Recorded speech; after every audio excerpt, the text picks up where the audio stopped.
Hey guys, what's good? Got a slightly different performance review today. In the past, I've always avoided doing reviews of shoes that I haven't enjoyed playing in. But I figured some of you probably want to know about shoes that I've put up in the channel and then not reviewed. And also talking about the bad aspects of shoes can help with picking a shoe that's right for you and understanding what's good and what's bad in a great outdoor basketball shoe. So, if a shoe doesn't really fit my criteria for good outdoor use, I'll still do a review on them, but I'll do it in this more casual, up-close style, because that way I can get through them quick, and I'll save the full table reviews with all my props and stuff for the really quality shoes. That takes me to this, the Peak Streetball Master. Now, when I first got these, and I did that unboxing video a while back, I had really high hopes for them. I've played in the Peak Streetball Master 1, and my mate Dinesh, shout out to Dinesh, is using them now as well. And he seems to really like them, no complaints at least. When I got these, they looked great out of the box, bit of a PG1 vibe. And I picked them up and first thought was, wow, they are heavy. I'll put the weight in a little text box up above here. And that feeling of heaviness never really left as I broke them in, played in them, all of that stuff. Really bottom heavy shoe. The upper's quite light, but that cushioning here is really thick and quite dense, adds a lot of weight. Another thing about the shoe that was a little bit odd is I could feel like there was more cushioning on the inside portion of the shoe than the out. So my foot always felt like it was being pushed outwards that way. Quite an uncomfortable feeling. That might just be me. I do have slightly flat feet, so I might be more sensitive to some things than other people.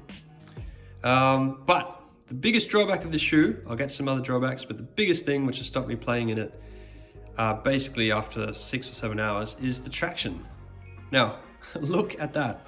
You can't call yourself a Streetball Master shoe, all this stuff about be strong, be tough, and have a traction pattern that wears out in 7 hours.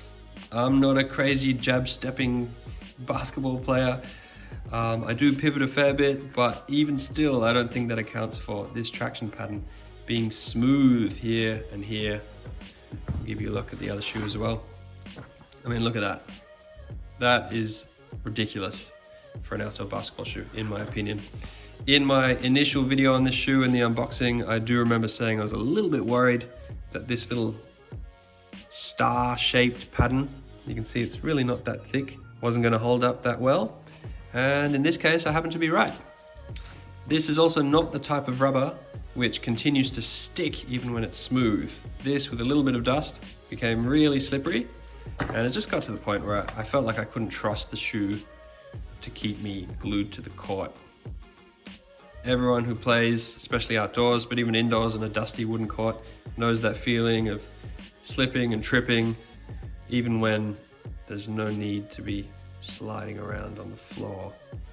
Really saps your confidence when you're defending, makes you feel a lot more vulnerable to being crossed up. When you're attacking, makes you feel like your feet are going to move out from under you at any moment.